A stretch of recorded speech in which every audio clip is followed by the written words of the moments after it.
Tiap manusia mempunyai pola pikir yang berbeda-beda, sesuai dengan kesadarannya masing-masing. Tapi kamu pernah nggak sih ngerasa ngelakuin banyak hal secara nggak sadar dan terus berulang? Misalnya nih, sebenarnya kamu tahu hal yang kamu lakukan itu nggak baik, tapi justru kamu tetap melakukannya. Nah, itu yang dinamakan habit. Tapi apa sih sebenarnya habit itu? Apakah habit dipengaruhi pola pikir kita? Yuk upgrade pengetahuanmu di EdNow, AdSense Knowledge!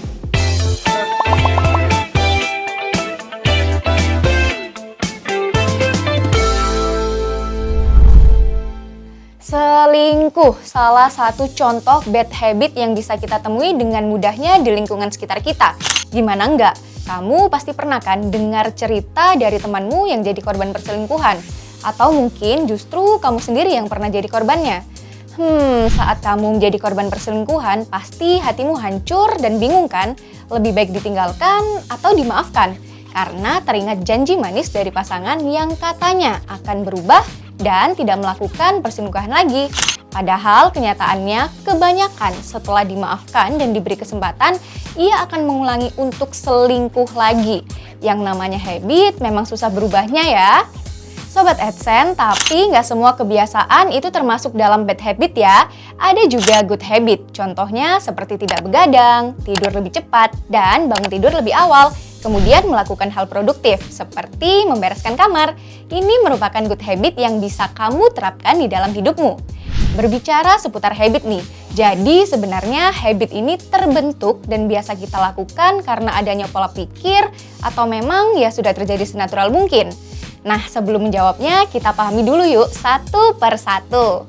Kamu sadar nggak sih kalau ternyata hal-hal kecil dalam hidup kita seperti saat kamu pergi sekolah atau berangkat ke kantor, setiap hari melewati jalan yang sama? Atau membuka email setiap pagi untuk melihat pesan baru? Mungkin juga kamu selalu membeli kopi di kafe yang sama saat mengantuk. Semua itu termasuk dalam kebiasaan loh. Berdasarkan riset dari Duke University mengatakan sekitar 40% lebih tindakan yang dilakukan orang setiap hari itu merupakan wujud dari kebiasaan. Kebiasaan ialah aktivitas yang dilakukan berulang kali tanpa disadari. Lantas, apakah pola pikir mempengaruhi habit seseorang? Jawabannya, iya. Pola pikir terjadi pada kepala seseorang yang memiliki kekuatan mengontrol sikap dan berpotensi mempengaruhi perilaku seseorang. Oh iya, pola pikir ada dua jenis loh. Ada pola pikir abstrak dan pola pikir konkret. Pola pikir abstrak membuat seseorang fokus pada gambaran yang lebih besar atau lebih lengkap. Contohnya nih, soda disimpulkan sebagai minuman, iPhone adalah smartphone, dan sebagainya. Sementara pola pikir konkret membuat orang fokus pada detail atau objek tindakan yang lebih spesifik. Contohnya, soda adalah Sprite. Ada 3 pola yang membentuk kebiasaan, yaitu tanda, rutinitas, dan ganjaran. Yang pertama, tanda. Ia memberitahu otak kita untuk memasuki mode otomatis dan kebiasaan mana yang harus digunakan.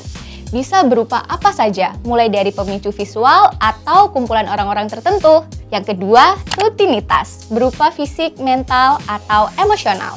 Yang ketiga, ganjaran, membantu otak kita menilai apakah kebiasaan ini harus diingat atau tidak.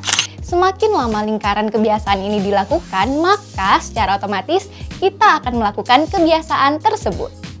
Berbicara mengenai pola dalam kebiasaan, ada cerita menarik nih. Ada seorang lansia pria bernama Eugene yang mengalami kerusakan otak. Ia tidak mampu mengingat apapun yang terjadi saat ini. Ia hanya bisa mengingat kejadian-kejadian di masa mudanya. Tapi yang mengherankan, Eugene mampu mengingat jalan pulang. Ia menentukan sebuah tanda, misalnya pohon atau kotak pos di sudut jalan. Dan karena rutinitas itu sudah menjadi kebiasaan, walaupun Eugene tidak mengingat jalan, namun secara otomatis otaknya mengarahkannya ke rumah. Kebiasaan-kebiasaan sehari itu tentu berhubungan dengan otak. Dalam otak kita terdapat bagian bernama ganglia basal yang bertanggung jawab dalam mengendalikan perilaku otomatis kita. Ganglia basal adalah pusat bagi pengingatan pola dan bekerja berdasarkan pola-pola tersebut. Cara kerja ganglia basal membentuk serangkaian perilaku menjadi kebiasaan. Namun setelah perilaku itu dilakukan berkali-kali, aktivitas otak menurun. Hal ini terjadi karena adanya perubahan dari serangkaian perilaku menjadi sebuah rutinitas yang sudah otomatis terekam otak.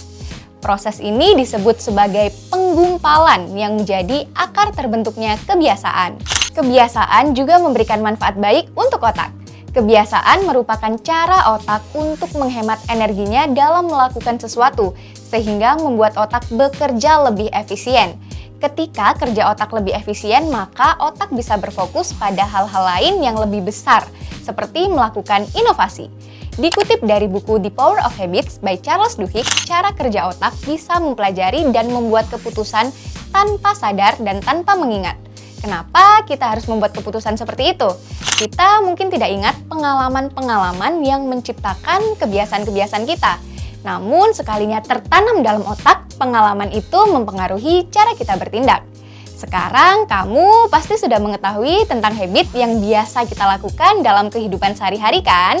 Nah, kamu merasa lebih banyak melakukan good habit atau bad habit nih? Tulis jawaban kamu di kolom komentar ya. Dan kalau kamu merasa lebih banyak bad habit yang kamu lakukan, tenang, berikut ini ada tips yang bisa kamu praktekkan untuk menghilangkan bad habit dan membantu kamu menjadi lebih baik. Yang pertama, sadari bahwa yang kamu lakukan merupakan kebiasaan buruk. Dengan kamu menyadari kalau yang kamu lakukan itu buruk, maka buatlah tameng atau dinding pembatas agar kamu menahan diri untuk tidak melakukannya lagi. Tanamkan dalam pikiranmu bahwa kebiasaan ini merupakan hal negatif yang harus dihindari. Yang kedua, dapatkan dukungan. Carilah rekan yang sama-sama sedang mencoba menghilangkan kebiasaan buruk, baik teman bergaul atau yang kamu temui dalam komunitas. Kamu bisa saling berbagi cerita dengannya. Hal ini akan membuat kamu merasa mendapat dukungan, sehingga lebih bersemangat lagi untuk menghentikan kebiasaan yang buruk. Yang ketiga, cari bantuan profesional. Saat kamu nggak bisa ngehilangin kebiasaan buruk kamu nih, meski sudah mencoba, seperti kecanduan merokok atau minuman alkohol, nggak ada salahnya mencari bantuan profesional seperti dokter atau terapis agar mendapat penanganan yang tepat. Mereka tentu saja akan memberi solusi terbaik untuk mengatasi masalah kamu. Setiap orang pasti mempunyai habit yang berbeda-beda sesuai dengan hal-hal yang sudah terekam sehari-hari di hidupnya masing-masing. Namun jika kamu mempunyai habit buruk, yuk coba dihilangkan. Meskipun menghilangkan habit buruk bukanlah hal yang mudah, tapi nggak ada salahnya bagi kamu untuk mencobanya. Jangan lupa follow media sosial @sen.id untuk upgrade pengetahuanmu mengenai pembahasan soal, informasi seputar kampus, dan fenomena sehari-hari. Sampai jumpa, salam pintar!